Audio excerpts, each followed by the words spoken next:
Hello, everybody, and welcome to Agrifood's podcast for youth, women, and men, and for everybody, where we discuss and showcase proven solutions to challenges facing agriculture and food systems at large.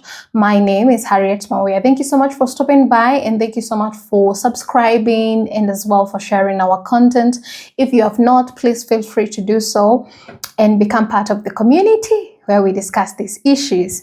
So, in today's video, we're going to be discussing the Kenya's inequality crisis, which is from a report that was published or that was released like a few days ago by Oxfam. And if you've been following the news in Kenya, this was as well broadcasted or showcased at Citizen TV, where they were showing how inequality is a crisis in Kenya. So we have the economic growth, but this is only, benefiting a few people, 125 people, and 77% of the other population, which is about 42.6 million people, are not benefiting from this economic growth. So why do we need to discuss this in this particular podcast? I believe it is important to discuss it because 70% of people in Kenya, they actually depend on agriculture and food systems for economy, for the economic gains, that is for income and for livelihoods. And definitely this does affect people in the rural areas a lot, as you will see from the report. And these are the people who are in agriculture and who are doing a lot of food production and also engaged in other value chain aspects of different crops or agricultural products. So definitely this speaks to agri-foods issues. And therefore, when I saw the news about it, because I learned about it from, of course, the social media and also a lot of TikTokers talking about it, which I think it's good, where we have, the media and the social media really propelling the narrative of what is happening on the ground. I think that's very brilliant. We live in an age where there's no gatekeeping of information, and you only not get information because you're ignorant. But if you're not, information is around you, and these are facts that we all need to know, so that we can know how to, be part of providing solutions to some of these challenges. As much as these things are because of our policy choices or our political class, having people who are really self-centered and selfish, as much as it's because of that, I also think we are also part of the solution. And there are things that we can do. One of them is talking about it, amplifying the voices, and just discussing it and not sweeping it under the rug, because the numbers that I'm going to showcase from this report, they're really alarming and terrifying. If you're really empathetic, you will definitely see what I'm talking about. And not just being empathetic, but this affects all of us, because it's a long-term thing. It will affect, if it won't affect you, it will affect your child, it will affect someone close to you. So it affects all of us. And that's why I think it's something that we cannot ignore here at Agrifood's podcast. So let's dive into this, what the report is all about. I'm going to be very quick because I want us to dive into the solutions that they provide and see how practical they are. And also try to see how people like me and you who are here at Agrifoods, how we can benefit from these solutions and what we can do to really make sure that we are part of the solution. We can't just keep quiet, and we can't just be ignorant about these issues that are happening in our community. And in our society or in our country, and also in Africa, we cannot keep quiet about them, some of these things. So the report, of course, it looks at economic, wealth, and social structure inequalities in Kenya. So it looked at the income and the wealth distribution, inequalities in public services such as education and health, job markets, gender gaps, which you will see, land and structural drivers like tax policy and social protection, and colonial legacies. I'll not dive into colonial legacies, but anyway, I'll be very careful what we discuss here, because I want it to be very relevant to this podcast. So what are the facts? What was the result? I looked into the report. It's a very big report. Again, it's a very good report. I completely believe in the facts, in the numbers that they provided. I believe in the data that they have used. So I'm not going to say, oh, these are fabricated, data or anything. No. I believe in the data that they use because you can see the trends that they have shown. And I'm sure the data that they used is also data that I can go find somewhere. And when I reproduce it, I'll still get the same figure that they have showcased. So I completely believe in the data that they have showcased. So what are the facts? What does the data show? Is that nearly half of Kenyans, 46%, they live in extreme poverty. So it is considered that you are poor if you cannot afford 130 shillings per day. Per day. And they say 46% of us. That means that's like 50%. Like that is like if we are two of us here, that means one of us is extremely poor. They either earn 130 bob or below. Below could be 10 bob, 20 bob. You tell me, what can 20 bob buy you in this economy? Since 2015, an additional 7 million people have fallen into extreme poverty.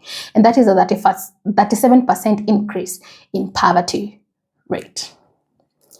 So since 2015, how many years are those? Like 10 years ago. Instead of these 7 million people probably being able to buy food or even take care of themselves, they've actually fallen into poverty. The number is alarming. The number that is more alarming and that I feel should ruffle everybody that sees it is this one, which is also paradoxical because they say, despite the economy, meanwhile, the economy has continued to grow, but as much as this economy is growing, the poverty is increasing, meaning that the wealth of this economic growth is only concentrated to a tiny number of people. It can't even reach a 0.5% of the population. I'm telling you, it's so tiny. And they say this number is 125. For instance, 125 Kenyans, they hold more wealth than 77% of the population. So 1, 2, 3, 4, 5, mpaka 125 Kenyans, they hold wealth equivalent to that of 42.6 million Kenyan people. This number should ruffle you. And especially people, because they say the reason why we are where we are at is because of policy choices. So the people in the political class, or people who really make these policies or who have the power to steer our country in a better direction, they really need to sit down and rethink their choices. Why are they making choices that are not supporting the person on the ground? Why are the choices from this policy people, not showcasing anything that can benefit someone on the ground? Like there's a child somewhere right now who doesn't have food to eat for today, but there's a political elite somewhere among the 125 who has more than they need. I can't fathom that. I can't really fathom it. And I think it's really sad. It's really sad. Anyway, so let's go into other facts about the job market. Inequality persists there. I know some of you who are my friends in WhatsApp, they saw a particular rant I had on issues of career growth. And I was telling you how the job market is very competitive. And here it is. It's not only competitive, there's a lot of inequalities where you only get a good job because you know somebody. And many people who have degrees and who are learned, they are in the informal sectors, low-paying jobs, which are insecure. Today you have a job, tomorrow you're not sure if you have a job. There's no security. And the women are also disproportionately affected. Again, the public services have declined to become, less accessible. Children from poor households do not have enough schooling. I mean, they go for a few years in schooling. They're not able to go to universities and colleges. This is alarming, honestly. So who suffers the most in such issues or in this inequality that we have been presented here? Definitely it's the woman and the girls. I'm telling you. And the marginalized people, they're the ones who are hit hardest. I saw another report that was showing that we're going to have drought in the coming year or so. Actually, already we're in the rainy season and there are no rains because we depend a lot on rainfall for food. There hasn't been enough rain already.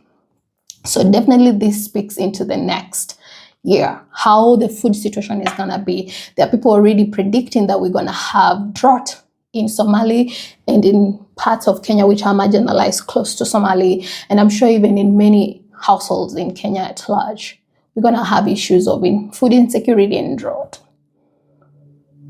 And so when we have inequalities such as these, they definitely speak also into these issues of food insecurity. And the most affected people is the children and the women. A woman who is, for instance, pregnant and doesn't have something to eat, this tortures her body. You guys don't know.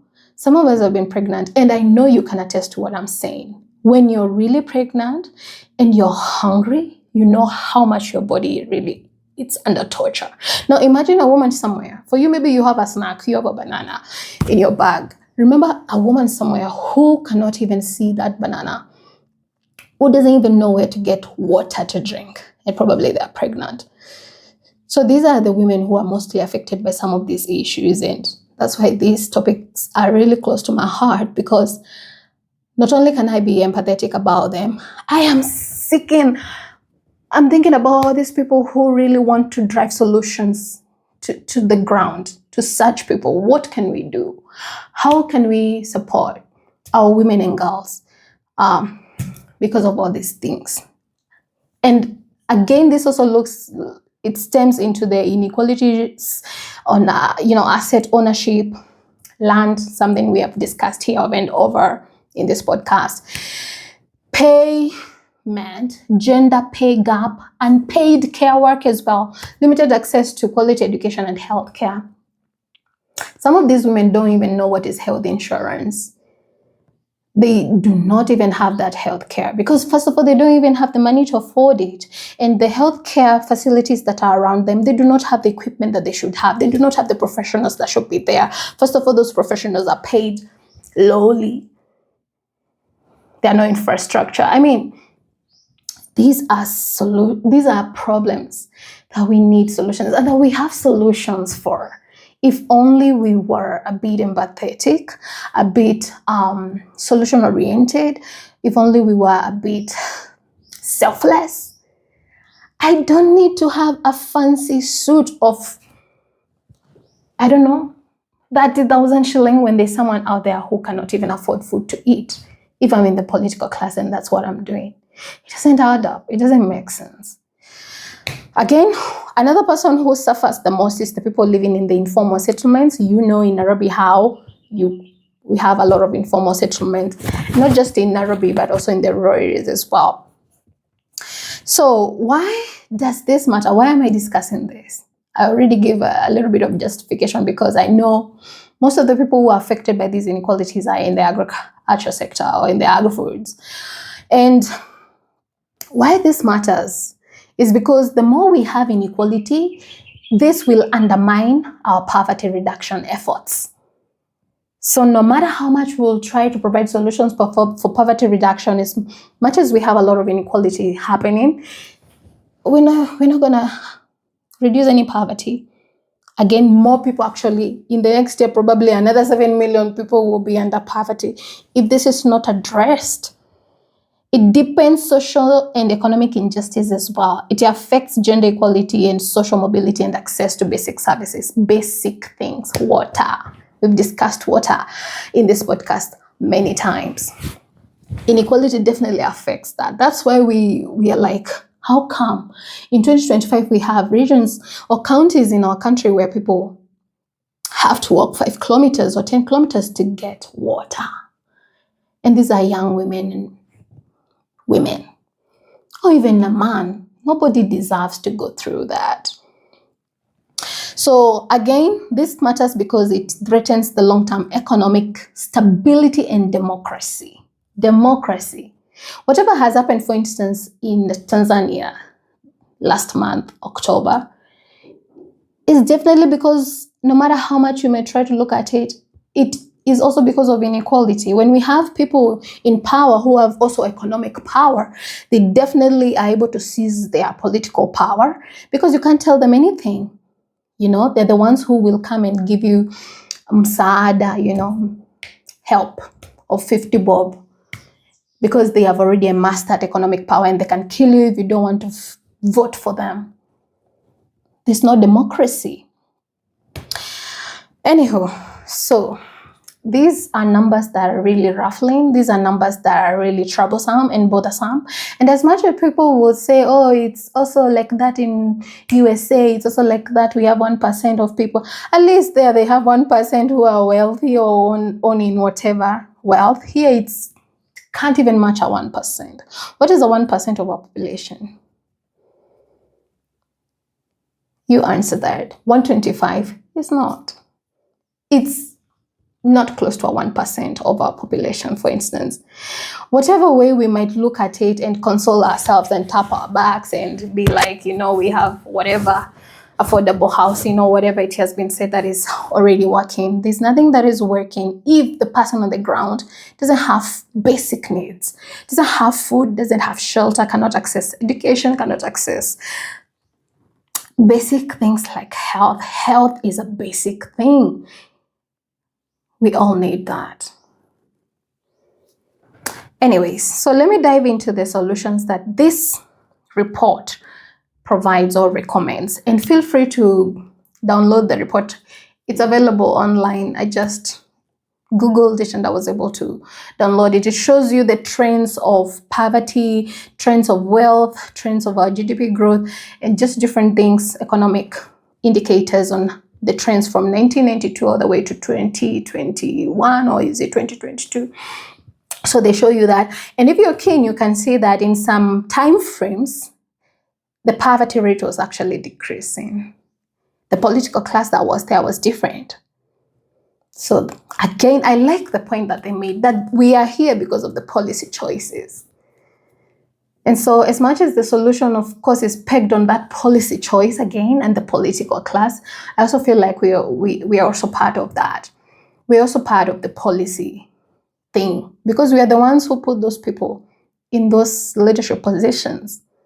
We're the ones who are like, okay, let's have this guy who has said he wants to do this and this and this and this, and they never do anything. And many other things that surround that whole issue.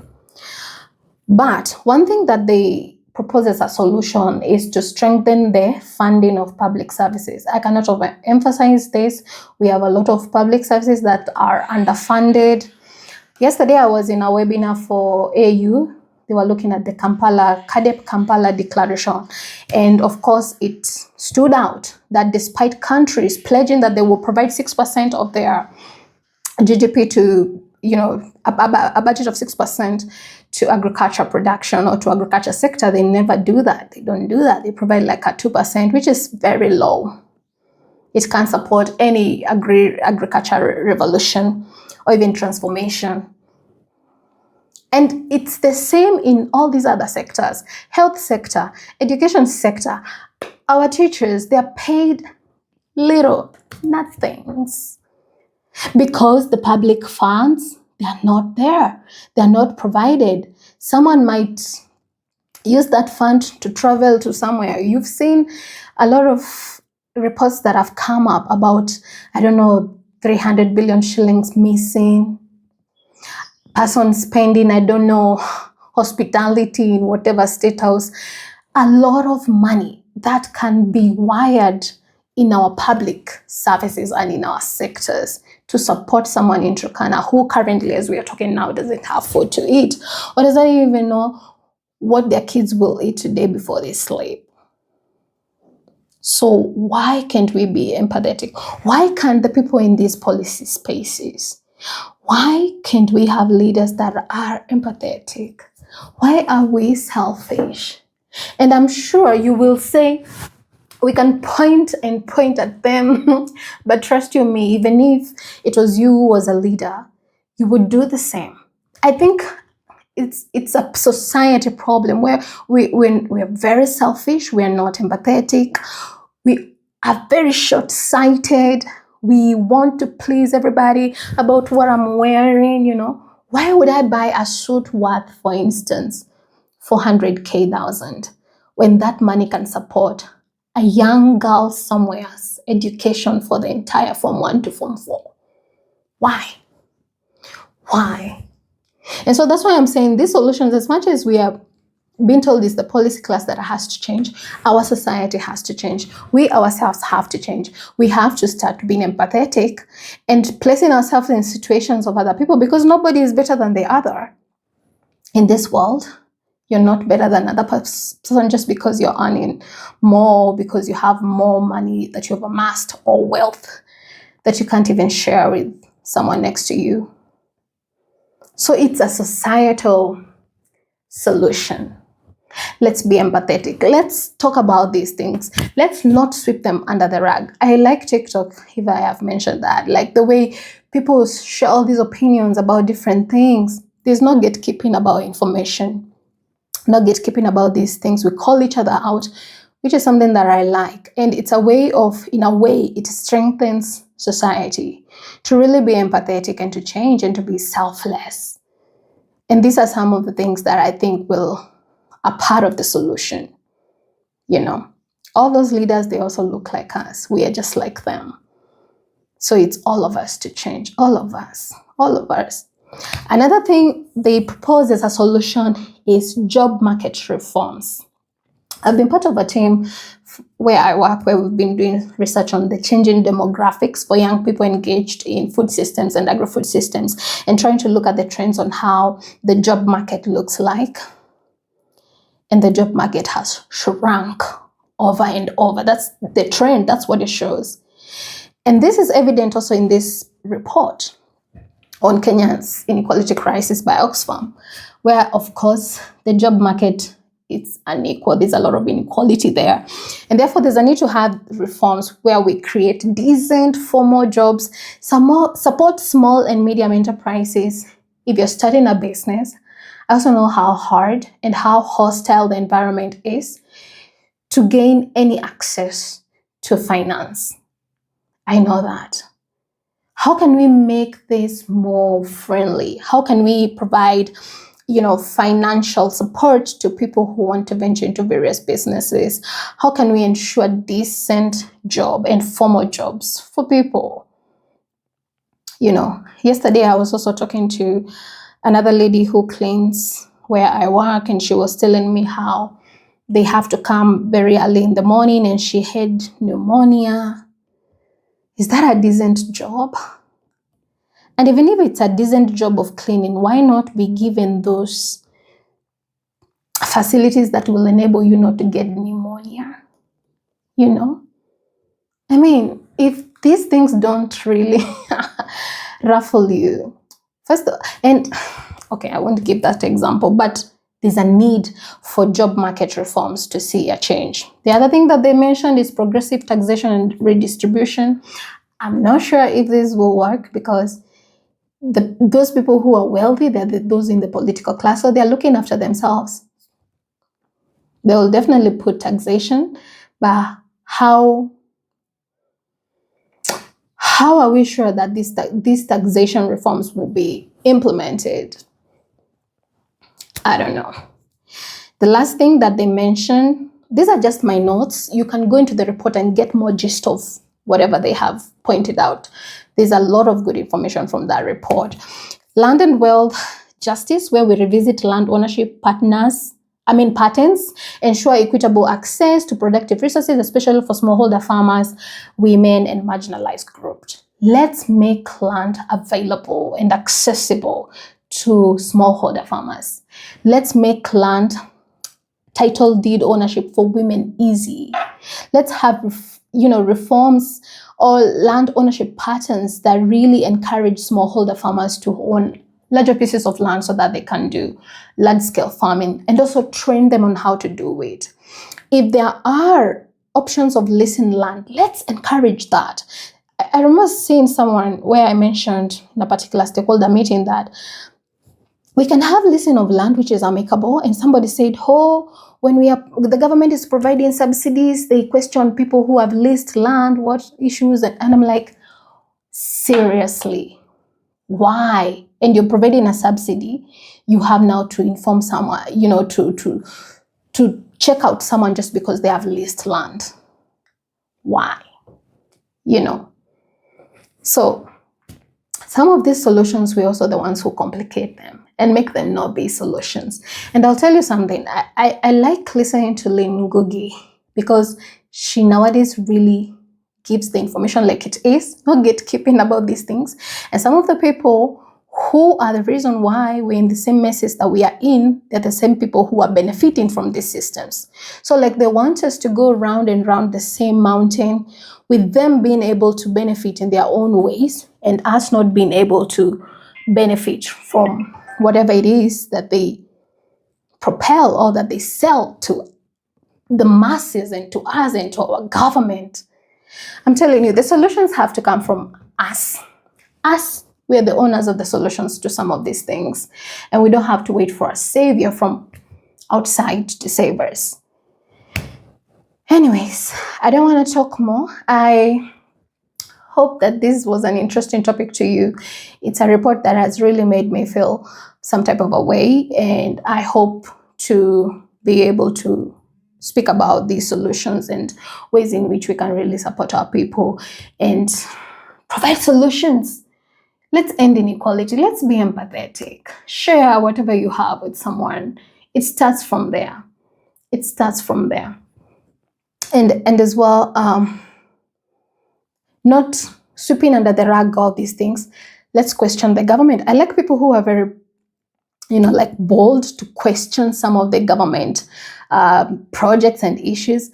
I really admire that. I might not come here and rant about that, but I really admire that. And that's what we should actually do. Questions those things. When a report comes out, when a policy has been drafted, look through it and be like, question this. Why is it this like this? Is this how it should be? So these are things we shouldn't sweep under the rug. Let's discuss them. Let's amplify our voices. Let's discuss them. Thank you so much for stopping by, and I hope that you will be able to discuss this and think about solutions to some of these things. All right, so see you in the next one. Remember to subscribe and